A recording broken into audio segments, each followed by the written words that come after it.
Hello Ukulele Saz, welcome back to another video. This week we're talking all about chord progressions.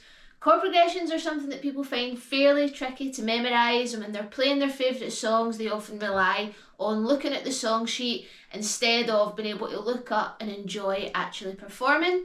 So what my goal is today is to help you with 5 different ways on how to make chord progressions a little bit easier to get to grips with and a little bit easier to get your head around and memorise too.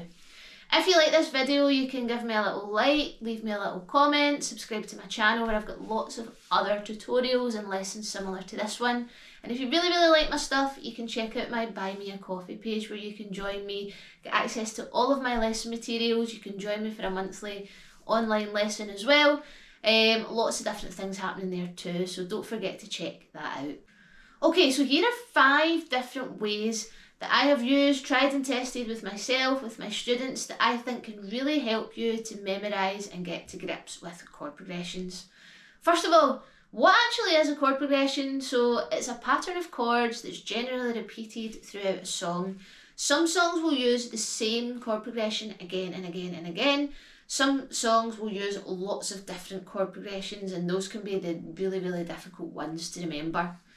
Now, that leads me on to number 1. Number 1 is all about patterns and recognising patterns.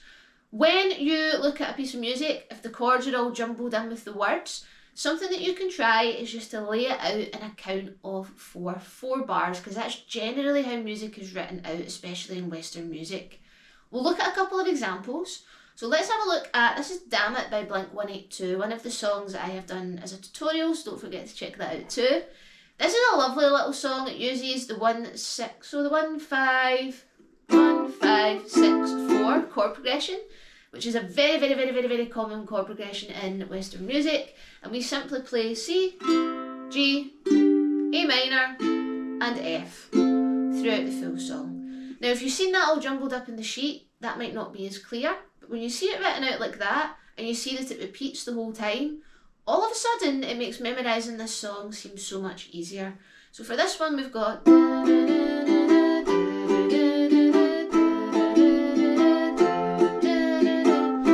you just keep doing that again and again. These are the songs that are the easiest to remember, so I would try a couple of these ones first. Another example, very similar to this one, is Chasing Cars. So Chasing Cars, we'll do this one in the key of G. So this one's very similar in the fact that it repeats the same progression throughout the full song. The only difference is we play each chord for 2 bars, and there's only 3 chords in this song as well. So for this one, you've got G, 2, 3, 4, G, 2, 3, 4, D, 2, 3, 4, and then to C, another C, then back to G. So again, when you can see that pattern written out, all of a sudden it makes things just a little bit easier. One more example is Brown Eyed Girl. We'll keep this one in the key of G as well, and actually it's very similar to the pattern in Chasing Cars. We're just swapping around some chords. So for Brown Eyed Girl we've got G, C, G, D.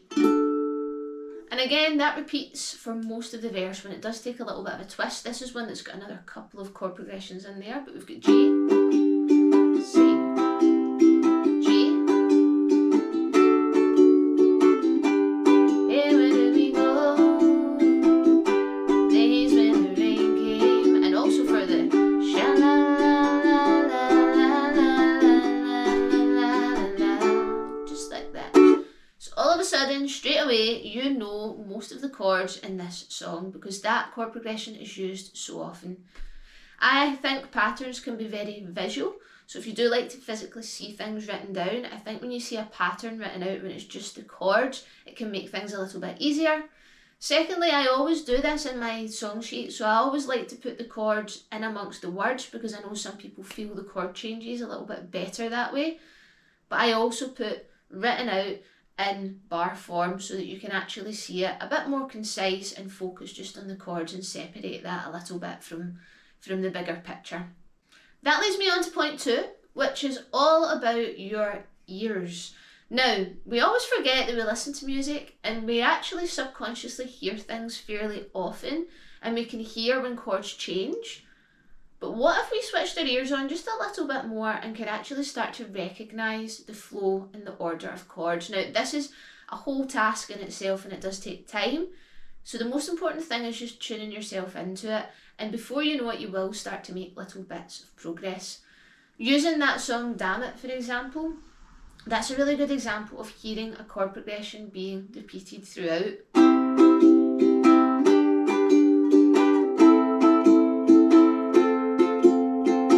Nothing changes, the whole order of chords repeats. Da, da, da, da. It doesn't go off in a different direction, it stays the same. So try and tune your ears into that a little bit. Maybe what you could also do is try and listen to songs and hear if it is the same thing that repeats again and again and again. Because remember, we listen to music, so it's really important that we try and tune our ears into these things. Another thing that you can actually do to tie it in with the pattern is when you're learning a progression. We'll take Brown Eye Girl.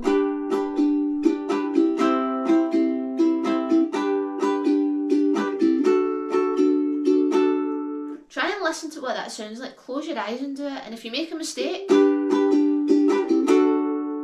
can hear, that wasn't right, so what was it instead? That was it this time. So just challenge yourself a little bit like that and it will make a little bit of a difference for you.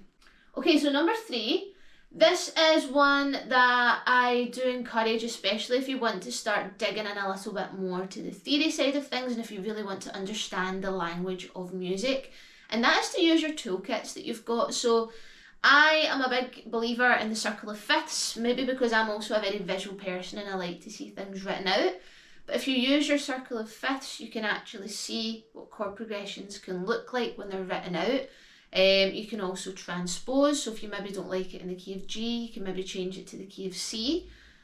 And by giving yourself this tool to use and actually giving yourself the chance to use it, this is going to make this whole process so much faster, because what you'll start to recognise is not only patterns, but you'll start to recognise common patterns in the music. So you'll start to see, oh, this song and this song are in the key of G and they both use this pattern. Oh, this song's in the key of C but it uses the same pattern as G, so what if I play this in the key of G? If that all sounds gibberish to you, don't worry, this is a journey, remember, so it doesn't just happen straight away. You can check out my Circle of Fifths video series where I try and make this as easy as possible, so even those who are beginner players can learn something and start to understand the language of music a little bit more too.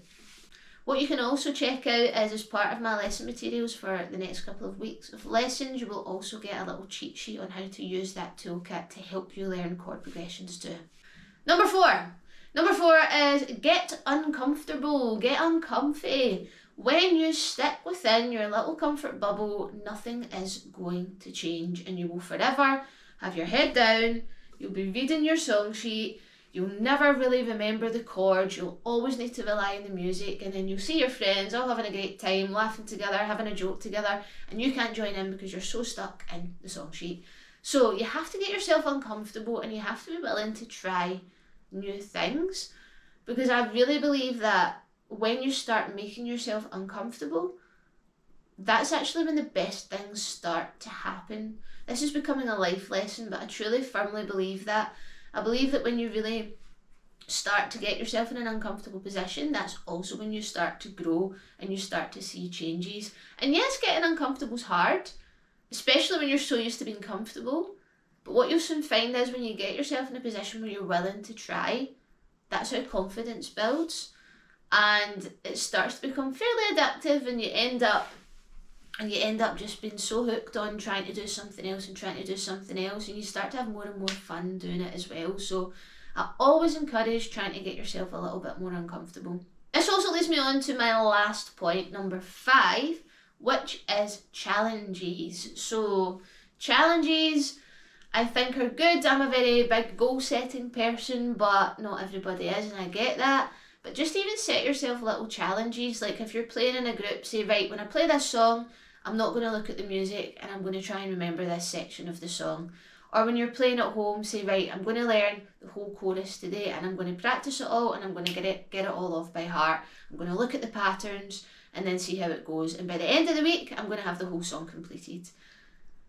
And actually, again, tying that in with getting uncomfortable, it's when you put yourself in those situations and give yourself those little challenges to do that you will actually start to see a massive, massive difference in how you play.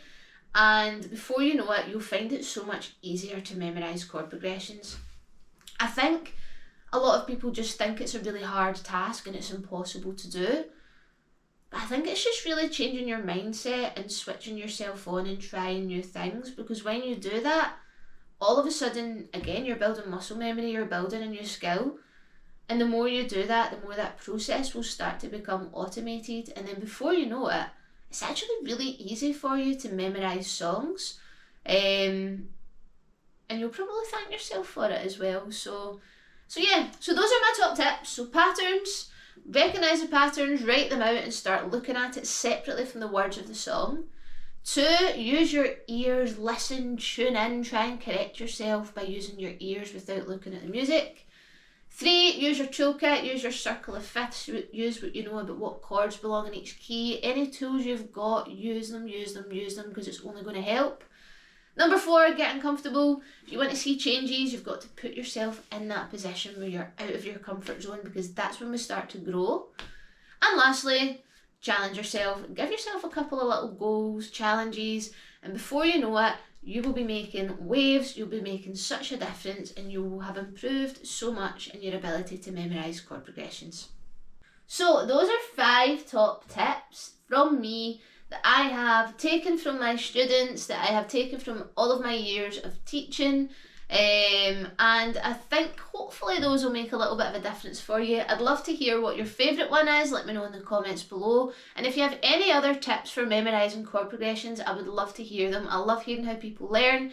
Everybody learns differently. Everyone has little tricks that work, and sometimes hearing things you're like, oh, that could be something that I could try, so it might help somebody. So let me know in the comments below what works for you. And if you really like this video, as I said, check out my Buy Me a Coffee, where you can support me as a full-time ukulele teacher here in Glasgow, Scotland. And you can also just subscribe on YouTube to get access to all of these videos that I post weekly as well. Thank you so much for watching, and I will see you the next time.